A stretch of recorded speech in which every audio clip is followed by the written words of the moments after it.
Hello, all you lovely people. Uh, Enda here, an Interfaith Minister in Ireland. I would like to make this video. I read recently in the newspaper, the national newspaper, about certain things that were happening in society that were, this journalist said that we were morally bankrupt.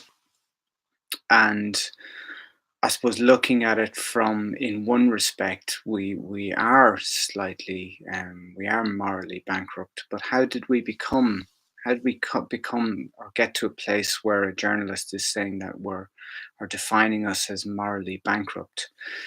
Well, I feel largely the main issue is that we have become numb and we have become overstimulated by our environment, by how we live, and this has led us to become insensitive to things that are happening around us. And the more stimulation we have, the more we stimulate both our minds and our bodies, then it leads to uh, us becoming numb, essentially. So what can we do to remedy that? What can we do to become more sensitive in the world? Because if we don't become more sensitive, and this is part of a spiritual and a sacred practice, is that if we don't become sensitive to our world, we miss the beauty. We miss the essence of what it is to live a deep and meaningful life. So, things that we can do to become less numb in the world is, well, obvious things I'm sure we all know is, social media and limiting some of the social media, because very often we get addicted. And this science has shown that we're getting these dopamine reactions to our likes on our videos and how many views we get on YouTube. And we go on and we see, oh, how many are we getting? And this gives us a little hit, so being aware of that it's not about getting or feeling, because it's all based in feelings of love, that we identify these dopamine reactions, that we physiological dopamine reactions with a sensation of being loved. So if we can limit or be aware of how social media and these things are affecting our well-being, and how by engaging with them so much we're actually becoming overstimulated. Another thing is this beautiful invention which has dramatically changed the world, is this thing right beside me. It's called a light bulb.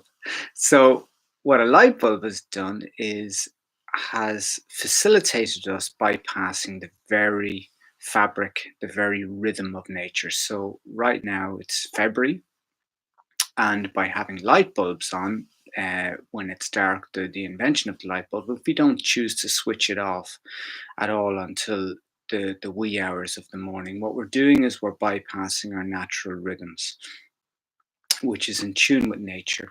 We're no longer hibernating as we should.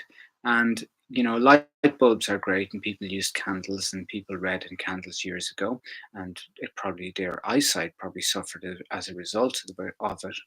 But what it is us trying to live, becoming less numb is about trying to live and focusing on living more in rhythm with nature, which means doing less in the winter.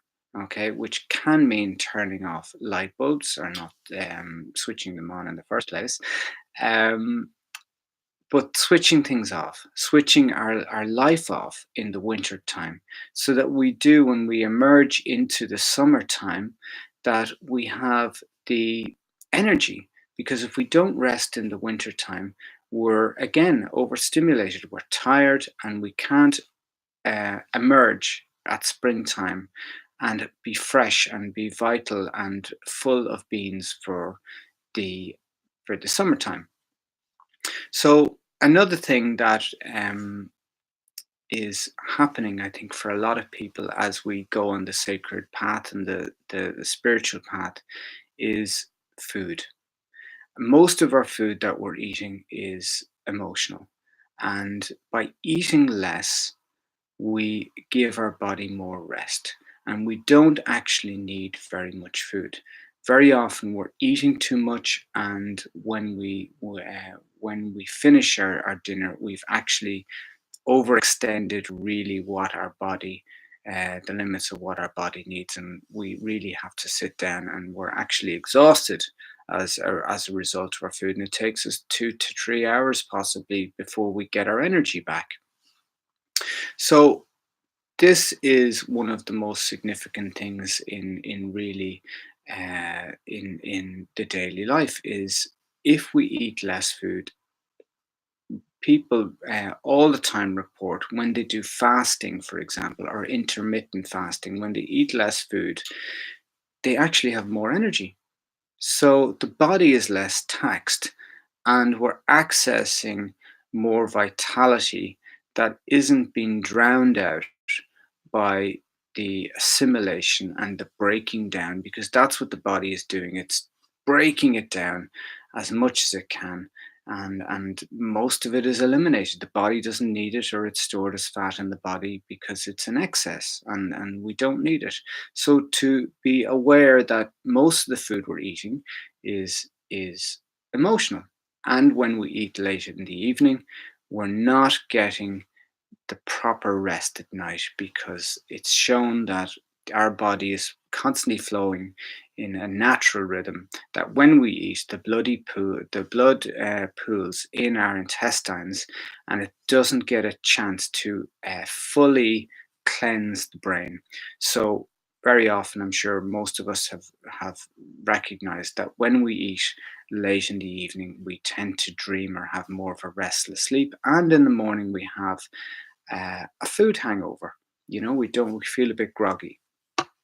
So, is there anything else I'd like to say? I suppose it's mainly about this energy and reminding ourselves that we're human beings. We're not human doings. And what does that mean? Well, very often we talk to each other and we say, "Are you busy?" And we associate busyness with being successful, and we associate not being busy with being lazy. And this is really important to point out in relation to the sacred path and the spiritual path, is that we have to instill more of an energy of being. We have to instill more of a quality of effortlessness in our life, because if we're pushing, it's the ego. It's we're trying to achieve. It's feeding into the capitalist energy that is surrounding the world at the moment. And we need to step out of that. We need to step into more effortlessness, and remember the most important things in life is that it's about the quality of connection. It's not about how much things and material wealth we can gather, because we all know ultimately it doesn't bring us happiness. It is a beautiful tool, and it does offers us many opportunities to go on holidays and do some great things. It's not Money is to be embraced for the beauty that it is, but if it's at the expense of our being, then it's not healthy. We need to have a healthy relationship with the material world, and in a way that supports us and supports our happiness.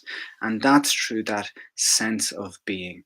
So, all you human beings out there, I hope this was of some help, and maybe food for thought, maybe food that won't tax out uh, your body too much.